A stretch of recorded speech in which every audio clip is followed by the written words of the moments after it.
الدار يحييكم أطيب المنى، والسلام عليكم ورحمة الله.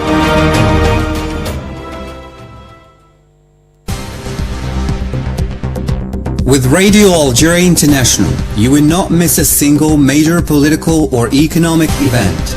Radio Algeria International, our voice in the world.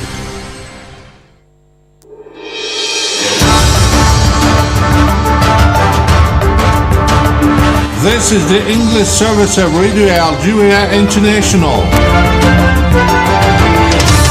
It's time for the news. U.S. President Joe Biden has threatened to condition its support for Israel's offensive in Gaza on it taking concrete steps to protect aid workers and civilians seeking for the first time to leverage U.S. aid to influence Israel or Israeli military behavior.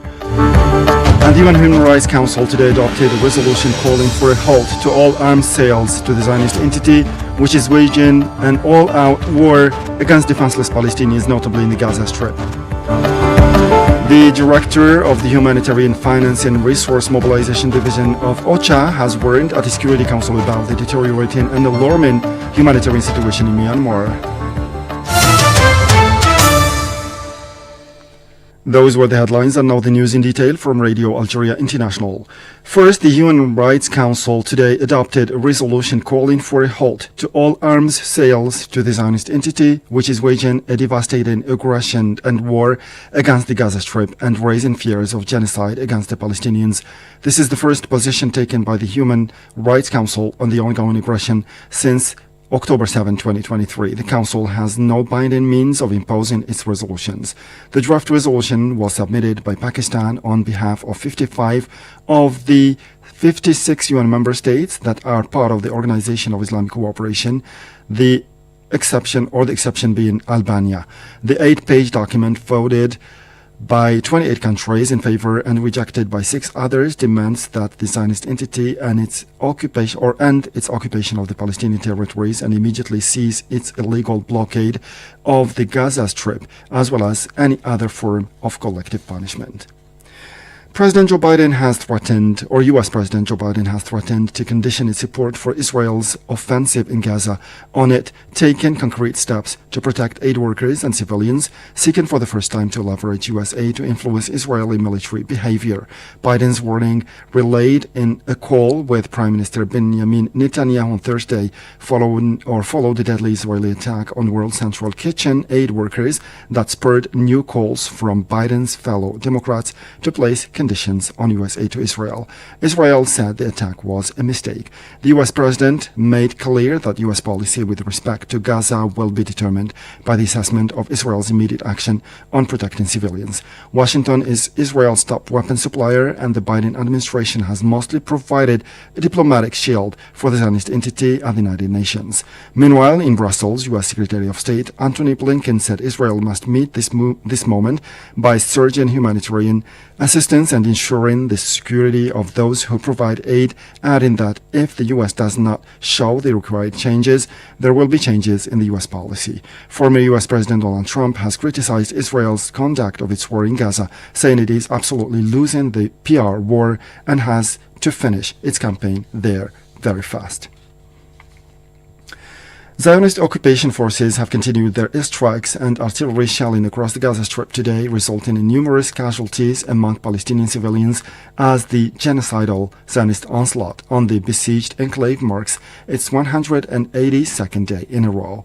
In a preliminary toll, the ongoing Zionist onslaught on the Gaza Strip since October 7, 2023 has resulted in 33,037 documented Palestinian fatalities, mostly children and women, while the number of injuries has reached 75,668. More details in this report by our colleague Saad Bougazi.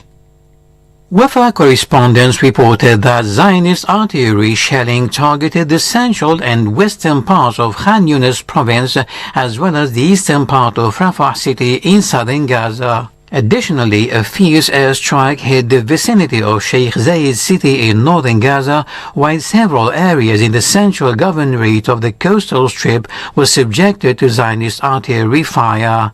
Simultaneously, local sources reported that occupation warplanes targeted Tel El Hawa, west of Gaza, before midnight, while artillery and aerial bombardments hit the southwestern and southeastern neighborhoods of Khan Yunis city and the eastern part of El Maghazi refugee camp in central Gaza. Earlier, Zionist artillery fire targeted the Qleibu and Sheikh Zayed areas in Beit Hanun in the northern Gaza Strip, coinciding with the ongoing destruction of residential homes in central and western Khan Yunis by occupation forces. Health sources confirmed that the artillery shelling and airstrikes in the Gaza Strip earlier today resulted in the killing and injury of numerous civilians, including children and women, some of whom are still buried under the rubble. And more than 270 Palestinian women, 2 of them pregnant, have been arrested by the Zionist occupation forces since the start of the savage Zionist aggression against Palestinians in the Gaza Strip and the occupied West Bank on October 7, 2023, the Palestinian Prisoners Club has announced. Said Boghazi reports again. In a statement carried by the Palestinian news agency Wafa, the Prisoners Club said that Zionist forces have stepped up their systematic arrests of Palestinian women, particularly since last October, the most recent being the arrest of 2 sisters in their 5th month of pregnancy. It added that these arrest campaigns are reminiscent of those already launched at the start of the Zionist attacks on the Palestinian people, affecting minors, students, former prisoners, the elderly and nursing mothers. Earlier, the Prisoners and Ex-Prisoners Affairs Committee and the Palestinian Prisoners Club announced that the number of Palestinians arrested by the occupation forces since the beginning of the Zionist aggression against the Gaza Strip has reached 8,030 after the arrest of 40 Palestinians in the occupied West Bank. The Zionist entity is carrying out a genocidal aggression in the Palestinian enclave, which has claimed tens of thousands of martyrs, most of them children and women, in addition to an unprecedented humanitarian disaster and massive destruction of infrastructure, which has led the Zionist occupier to appear before the International Court of Justice for genocide.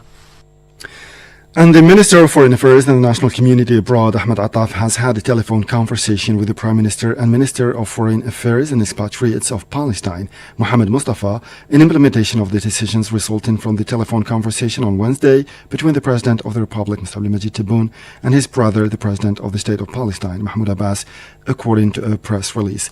On this occasion, Ahmed Attaf reiterated his warm congratulations to Mohammed Mustafa for his appointment as Prime Minister and Minister of Foreign Affairs and Expatriates of the brotherly State of Palestine, and expressed his desire to work closely with him at the service of the Palestinian cause and for the achievement of the related national project. As part of the lifeline of aid undertaken by Algeria following the instructions of the President of the Republic, Mr. Abdulmajid Tebboune, the Al Baraka Association here in Algeria has called for donations for the population of Gaza on the occasion of the upcoming Eid al-Fitr. The announcement was made by the association's President, Ahmed Ibrahim, to our colleague Amin Haddar. There was a massive response and a big interaction. People come, make a donation for Gaza, and then go and encourage others to follow suit. There is also an interaction from our community abroad and our friends. Everyone will participate in this campaign. And the Minister of Foreign Affairs and the National Community Abroad, Ahmed Attaf, has met at the ministry headquarters members of the families of Algerian citizens stranded in the Gaza Strip in the occupied Palestinian territories, according to a ministry press release. The meeting provided an opportunity to discuss the efforts made by the Algerian authorities to overcome the obstacles and difficulties hampering the process of evacuating Algerian nationals stranded in the Gaza Strip since the start of the war. Algeria has reaffirmed the imperative of addressing human rights issues worldwide through a constructive goal, non-politicized and non-selective approach, and in a fair, equitable and objective manner. This position was expressed by Algeria's permanent representative to the United Nations Office and international organizations in Geneva, Rachid Beledhan, in his address to the 55th session of the Human Rights Council before the vote on a draft resolution on the human rights situation in Syria. And the Zionist entity is systematically destroying the health system in Gaza. The NGO Médecins Sans Frontières, or Doctors Without Borders, has denounced, condemning the scale of the humanitarian damage caused by the ongoing genocidal war. Today, we are witnessing the systematic and deliberate destruction of the health system in the Palestinian territory, said at a press conference at MSF headquarters in Geneva, Amber Alian, deputy head of the NGO's Middle East programs. The Continental Organization of the Latin American and Caribbean Students has reaffirmed its support for the Sahrawi people's struggle for their right to self-determination and demanded that the United Nations act to put an end to the Moroccan occupation. In a press release relayed on Thursday by the Sahrawi press agency SPS, or OCLAE, which is committed to the just causes of peoples, reaffirmed its solidarity with the just cause of the Sahrawi Arab Democratic Republic, a country that is fighting to achieve full independence under the leadership of the Polisario Front. And at least 5 people, including humanitarian aid workers, have been killed and several others injured in a bomb attack in the Somali capital, Mogadishu, the media reported on Friday, quoting security sources. A remote control bomb placed on the side of the road in the Garasbali district exploded as a vehicle carrying Turkish nationals and their security escorts on their way to camps for internally displaced persons to carry out humanitarian aid operations. And finally, the director of the Humanitarian Finance and Resource Mobilization Division of OCHA, Lisa Dovden, has warned at the Security Council about the deteriorating and alarming humanitarian situation in Myanmar, where 2.8 million people have now been displaced. Let's listen to him. People across Myanmar are living in daily fear for their lives, especially since the recent implementation of the National Conscription Law, while their ability to access essential goods and services and to cope with the crisis is stretched to their limit. 2.8 million people have now been displaced, 90% of them since the military takeover. Many of these people require urgent access to food, shelter, and safety. As the number of people fleeing increases, it will be critical to sustain international and regional attention on the crisis, including on strengthening the protection of refugees in the region. Across Myanmar, hunger is mounting.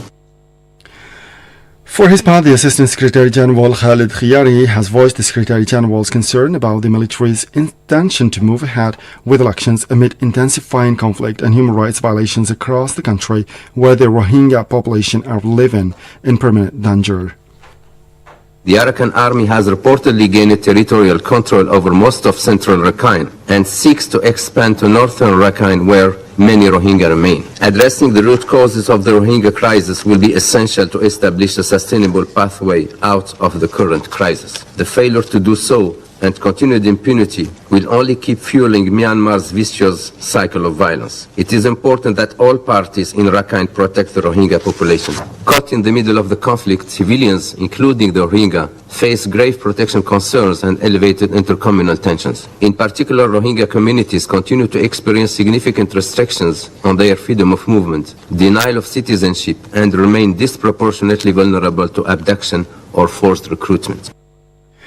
That was the Assistant Secretary General of the Humanitarian Financing and Resource Mobilization Division of OCHA, Khalid Khiyari.